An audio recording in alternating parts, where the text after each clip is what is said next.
2009 Volvo S80, a bowl of plain oatmeal on an overcast day. LEDs like it's something to do. Got an inline 6, it's a 3.2. Got Bluetooth for phones, but it doesn't for tunes. It still does it for some if it doesn't for you. But it's fine to commute where you need to be, whether here in PA or in the 213. Let the light pollute the sky we don't need to see, cause the stars are on the ground going south on Vine Street.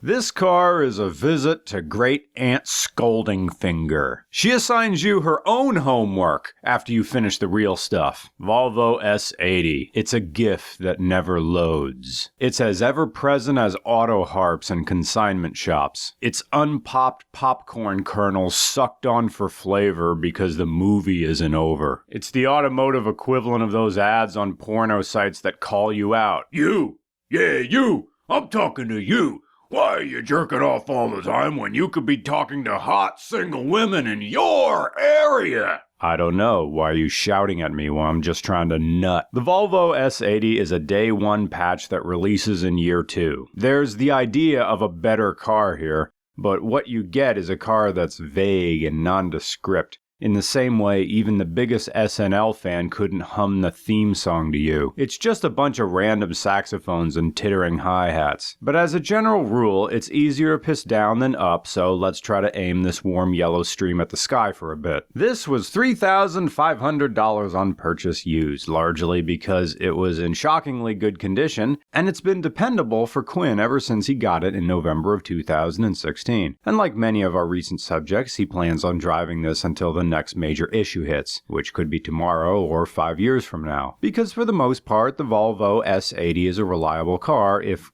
completely underwhelming. Specs online will tell you that a 2009 Volvo S80 should get around 281 horsepower at 5,600 RPM and 295 torque at 1,500 RPM, which is a barrel of open lies under the Kubrick eyes of God and man. Quinn says it's closer to 235 horsepower, but the acceleration is really closer to something like a 2002 Chevy Malibu. It's fine, but trying to get this thing up to speed is like trying to staple an egg to a brick wall. You want to believe this is going to be the executive car that lends an air of lettered maturity to your mid-20s. But in its place is a car that calls to mind California moms and their customer service smiles. Like a good neighbor, stay off my lawn. Transverse 6, 3.2 liters, perfectly smooth, electric even.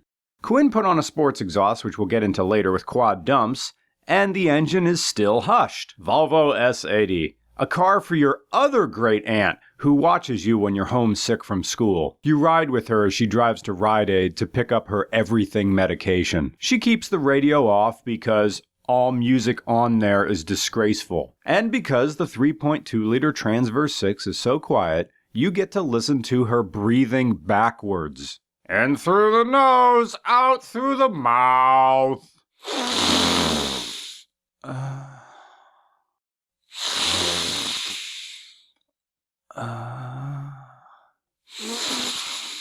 The S80 is unique in that it was part of Volvo's overseas delivery program. This weird incentive offered through Volvo where, for something like $1,500 extra, you'd get options and packages that you wouldn't otherwise. Like a vacation in Sweden and other parts of the EU, and international registration plates, and a temporary driver's license. So you could go and pick up your Volvo from the factory and drive it around. Then they ship it to your local dealer and you pick it up at home in the United States. It's not hard to find testimonials from people who picked up an S80 this way.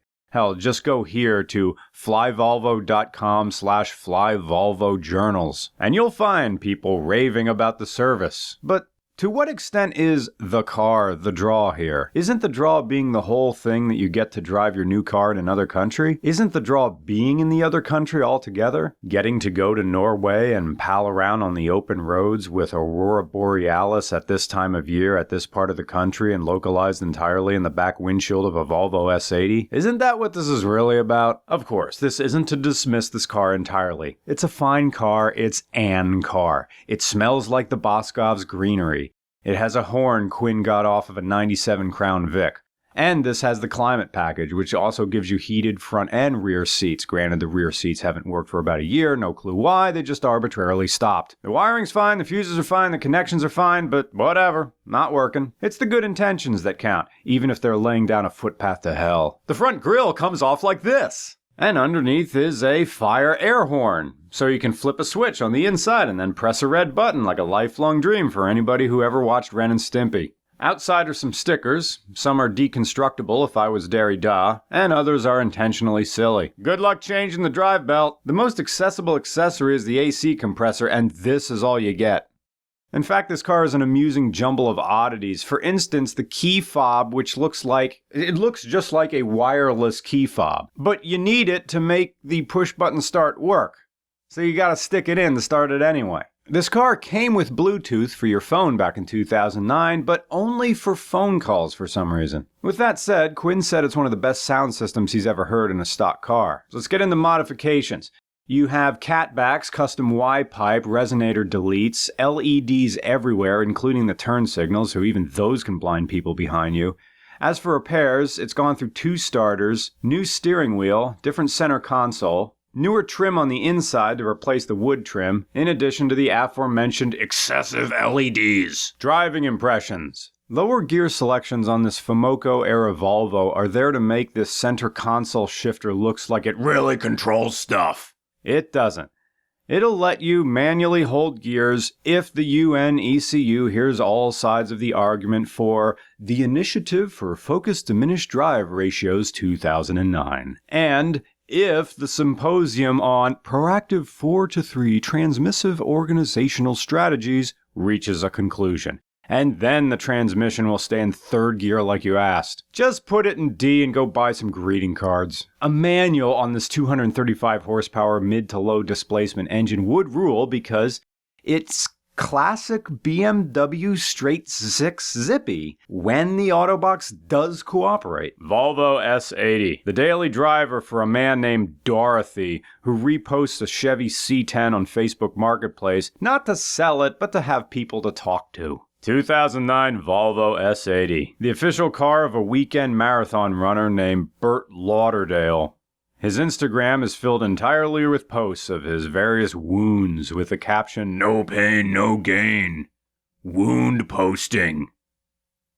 Knee pizza. If I could drive an S80 that sums up what you mean to me, 'cause our love's 204,000 miles of repaired parts we found, of all our ups